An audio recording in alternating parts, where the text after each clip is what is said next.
Okay, hello everyone. I think we're okay.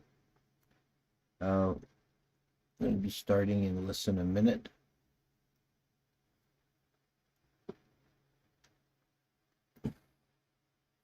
Hello Ohio, hello Florida.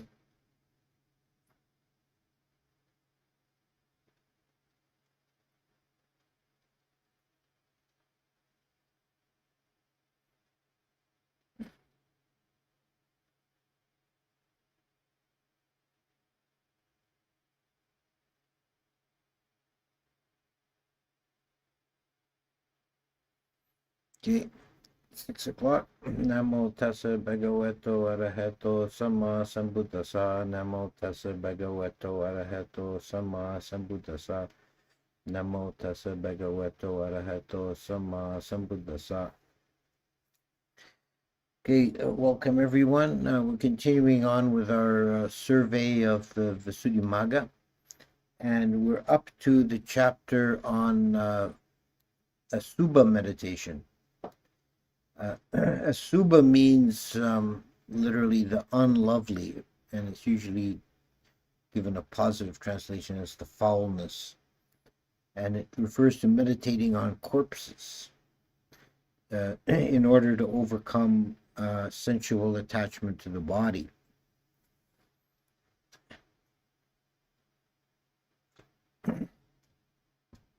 It's difficult to find an opportunity to do this in its classical form in the modern world, particularly in the West. You don't see dead bodies laying around too often.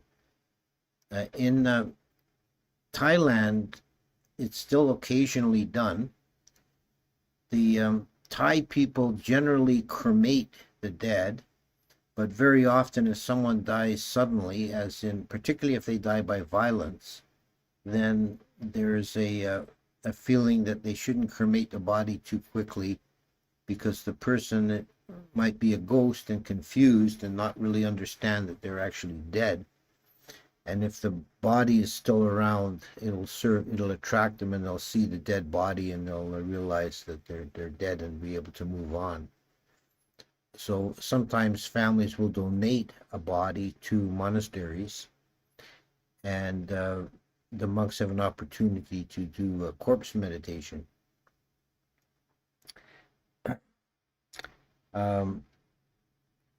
This is a meditation that was more easily done in ancient India. You may see in some descriptions of this practice the term charnel ground. Charnel ground was like an open air cemetery that was utilized by the poor who couldn't afford the cost of a cremation. They would take the body out to the charnel ground and lay it on a dais and leave it, do some ceremonies and leave the body to the elements.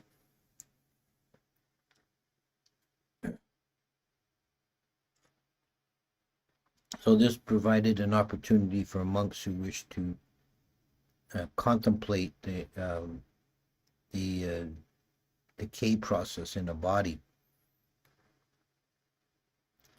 The Buddha did warn about this practice as being potentially dangerous. There's a story in the Vinaya Pitaka about the Buddha teaching this practice, and then some monks took it up with great enthusiasm to the point where they became repulsed and disgusted by their own bodies and committed suicide. So then when the Buddha became aware of this, he advised the monks to stop doing it for at least for the time, and to take up mindfulness of breathing, which is sublime in the beginning, sublime in the middle, sublime in the ending, and is safe for everyone. There's no possible negative consequence from mindfulness of breathing. So this is a practice, the mindfulness or the contemplation of Asuba or corpse meditation is something to be careful with. It's not to be done casually. And the Vissudhimagga doesn't mention that story about the monks committing suicide, but it does have a number of cautions. One is that if a monk is planning to contemplate a dead body, he should go there as a preparation. He should go to where the body is lying in daylight and walk around and take note of all the features of the landscape. Here's a tree, here's a bush, here's a rock, here's an anthill, and so on. So that if he's there in the dark, he doesn't his imagination won't run away with him and see monsters and yakas and things where there's just a tree stump. He's also cautioned to always make sure you let the other monks in the monastery know where you are and what you're doing, so that if you get into trouble, someone can come and look for you. The kind of trouble that a monk might fall into is, according to the Vissudhimagga, is attacked by wild beasts, because they might come for feeding on the corpse. Attacked by non-human beings, amanusa, meaning yakas, or falling into delusion and fear to the point of losing your wits. So it's definitely a kind of a dangerous practice. The Vissudhimagga lists a number of different types of corpses, referring to different stages of decay, beginning with the bloated, and then the livid and the maggot-ridden, and so on, all the way down to a skeleton. And the Vissudhimagga treatment of this takes each one of these as a separate meditation exercise.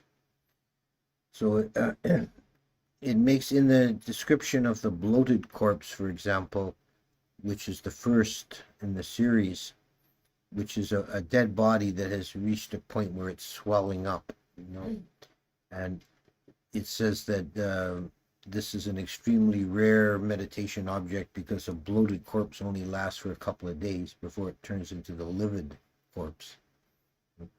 So each of these stages is treated as a separate object, and it's a meditation that is, and again, I'm sticking at the moment to the Vissudhimagga treatment. The meditation goes only as far as first jhana, because it requires the use of vitakka and vichara, mental processing, to continue the visualization. It's treated in some ways like a kasina meditation. One observes the object of the dead body in whatever stage of decay it's in, until one can visualize it clearly in the mind. And the counterpart sign here is said to be different than the learning sign. The learning sign will be like a clear visualization of the actual body with all its ugliness and flaws, but the counterpart sign is like an idealized version.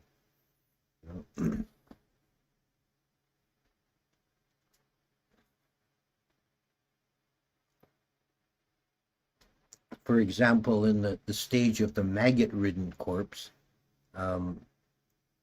there is in the actual object and in the visualized learning sign, there's a lot of movement and squirming of the maggots, but in the counterpart sign, it's still like as it says, like a pot of boiled rice.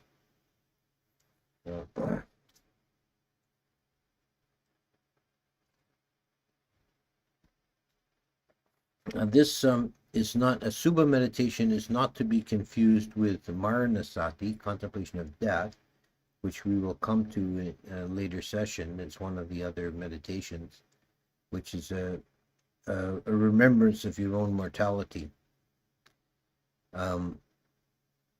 It's specifically said to overcome sensual desire directed towards the body. And there's even a section that I'm going to find it, that deals with the different stages as having specific effects.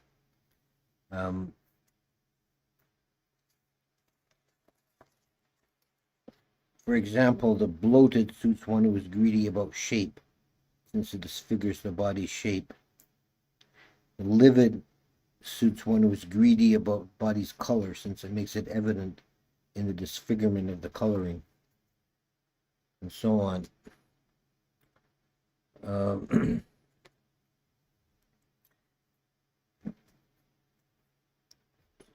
So the whole purpose is to overcome that perception of body as beautiful. And it said that one can also remember that even a living body is actually, has the same characteristic of internal foulness, and is a host to the family of the 80 families of worms.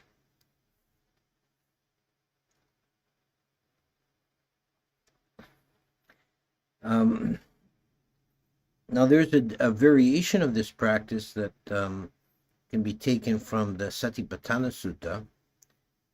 Is one of the in the section on contemplation of the body, and one of the sections is on the corpse meditation, and it lists the stages somewhat differently, the stages of decay, and this can be done as a visualization to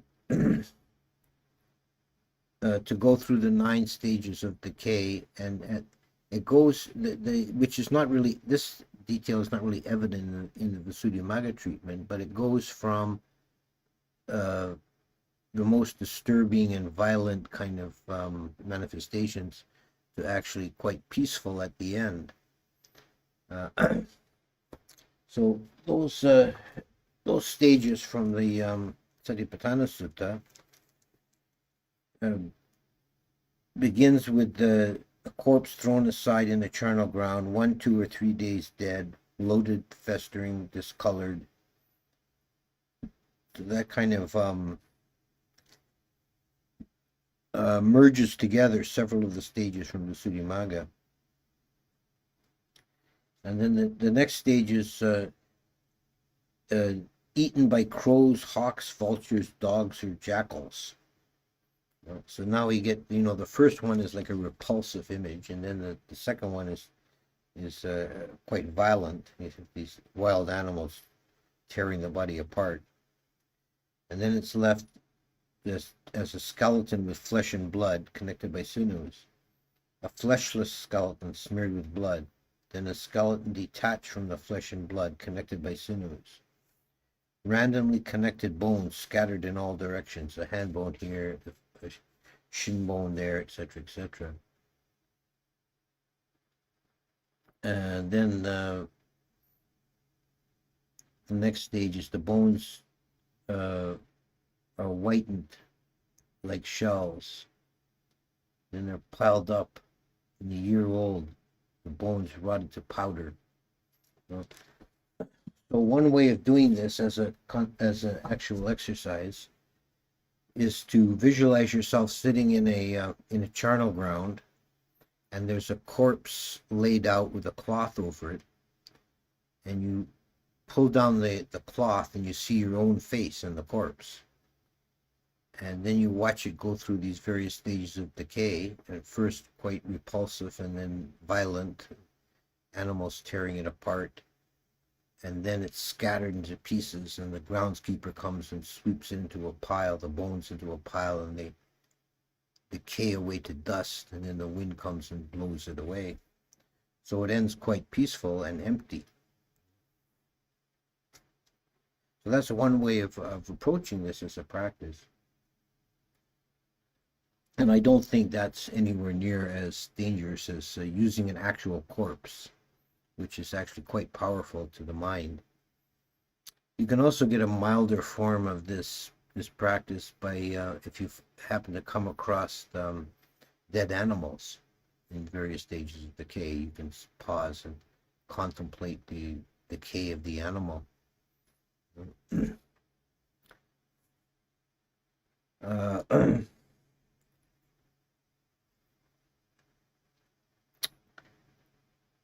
So this is Vissudhimagga treatment of Asuba meditation.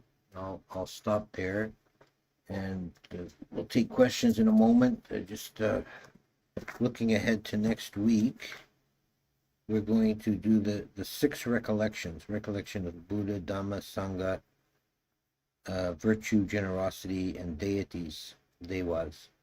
That's chapter 7 if you're reading along. So that's be a much more cheerful topic, I think, next week than this one. Okay, so I'll stop there, and we'll see. We got some questions already popping up in the chat.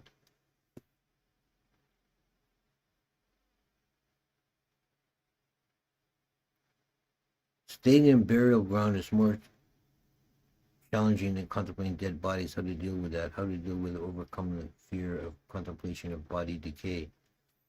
Well, that's part of the challenge of this practice, and it's part of I think the benefit of it is to help to overcome that fear, which is ultimately the fear of your own death and decay, by facing up to it.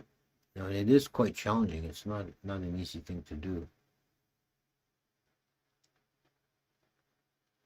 Next, while Asuba focus on foulness of the body, what is recommended when a monk is more enamored with spirit or mental beauty of a woman? Sometimes love is more than physical. I think that would be contemplation of impermanence and of anatta.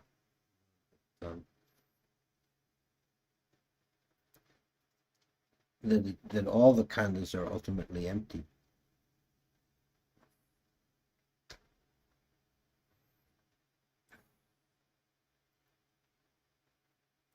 Is this meditation only for monks and not for lay people? Is this meditation also helping identifying the body as self?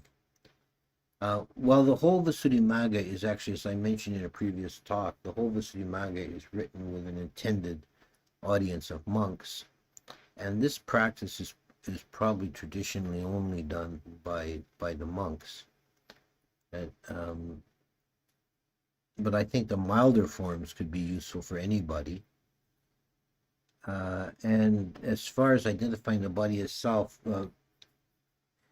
yes, it has some benefit that way, but a better meditation for that is 32 parts of the body, which we'll come to in a later session. That actually is more specifically to overcome the self view of ownership of the body. Have you done this practice, Bhante? If so, what did you come away with? I did have an opportunity to. I haven't done it much. I did in one monastery I stayed in Thailand. They had a corpse that they had put out in the forest, and we had a roster. You go out. The idea was to go out and at night by yourself, so it would be as spooky as possible, and sat on a kind of a bamboo platform above the body, and the body was in a wooden coffin, and you take the lid off and then put candles all around to light it, and sit and contemplate for a time above the body.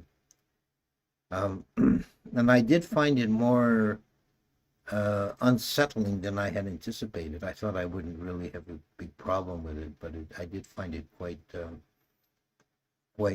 spooky in a way, and it did. I did get a strong sense of the impermanence of the body. But it's only that one experience of it. I haven't developed that meditation. It's very far. Is the learning sign a progressive stage to the counterpart signs, a general rule? Thank you, Monte. Yes, particularly in the Vissudhimagga treatment of many of the meditations, there'll be a learning sign and a counterpart sign. And the learning sign is basically, it's like a casino in the casinas. The learning sign is just a mental image of the actual physical object. But then the counterpart sign is more purified and without flaws.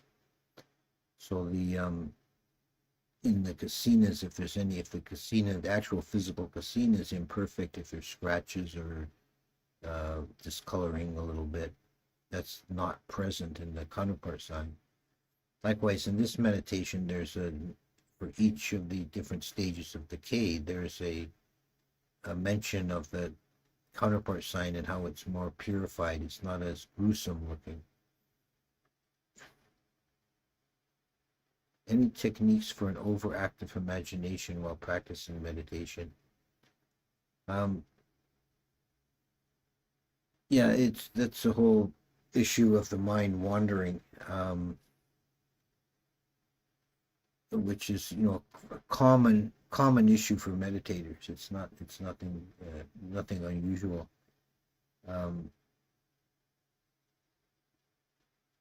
It's really it all just boils down to persistence. Just keep at it and don't let the mind wander. When you see it start to wander, pull it back immediately. Did you comment on the difference between 32 parts and Asuba? Are they the same? No, they're not the same. There's a kind of an overlap, and they're both body meditations and to overcome attachment to the body, but there's a different emphasis. Whereas the Asuba meditation is very specifically directed at attachment to the body as something that desirable. The 32 parts is to overcome the sense of body as a self or a compact unit, although it also has some overlap in that it does diminish sensuality as well. Is there another path to this practice that's not visualization, such as imparting the feeling of feeling the decay? All the practice, all the variations of Asuba practice that I've seen involve visualization, either using an actual body or just mentally imagining one.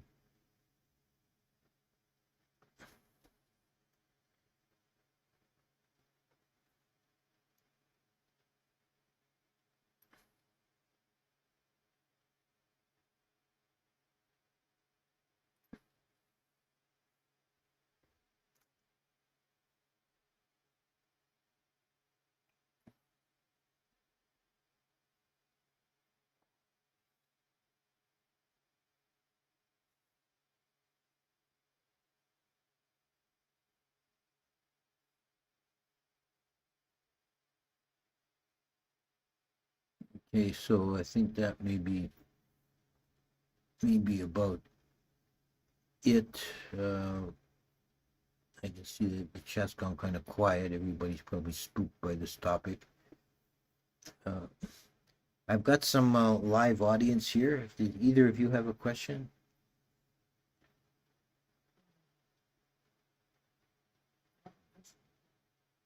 No? Okay, so we'll, let's see. Something did pop up here. Is the viewing of autopsy still a common practice for Asuba? Yeah, that's something also that's sometimes done, is that monks can be invited in Buddhist countries to sit in on an autopsy at a medical school.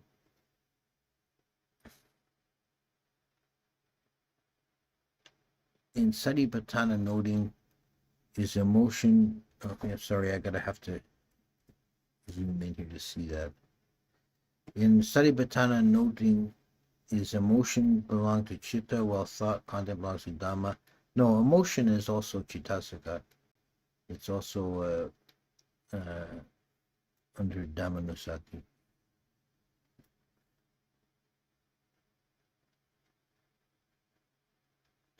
Well, somebody's quoting the book here.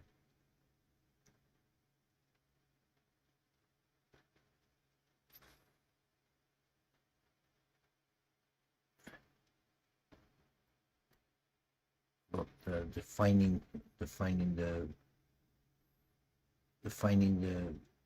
repulsiveness of the body, that is the Asuba.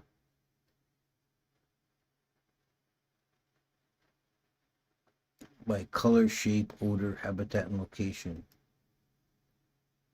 Yeah. So yeah, that's odor is actually a big part of doing it. You know, live practice with an actual body.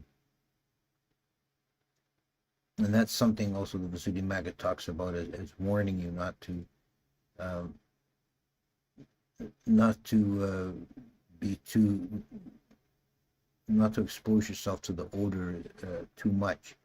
It suggests standing to the in the lee wind, rather leeward rather than windward of the object.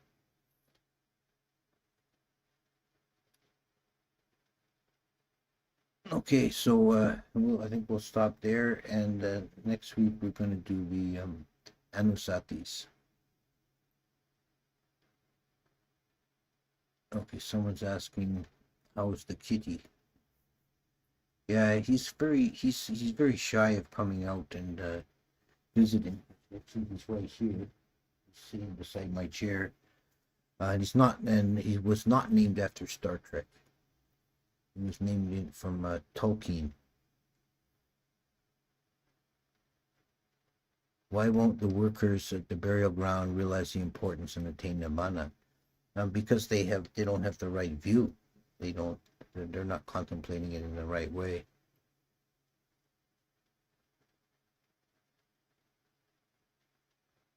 How do you translate the feeling from a corpse to an attractive person? For example, even if I know they will eventually die and become a corpse, it feels like they are different from a corpse.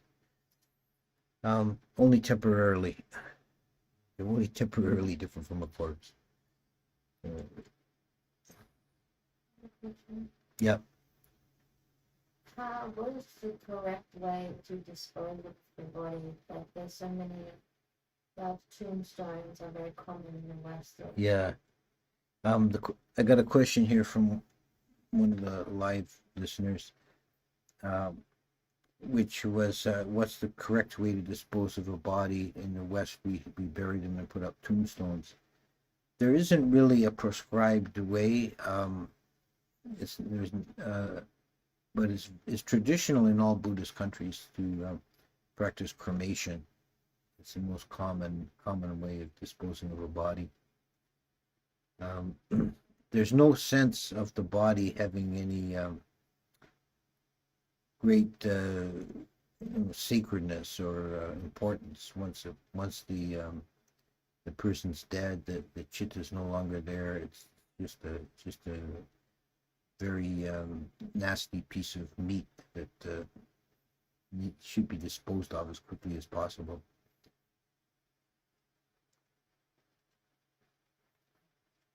Yeah. So traditional practice in the monastery is to focus on this for a long time.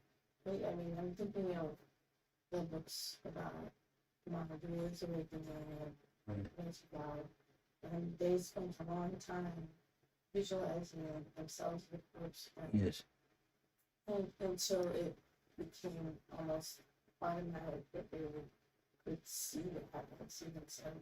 Yeah, being asked about the traditional practice of visualizing yourself as a corpse and spending a long time with that, and coming from the biography of Ajahn Mahabua, for example, he did that for a long time. And yeah, that is a one of the practices.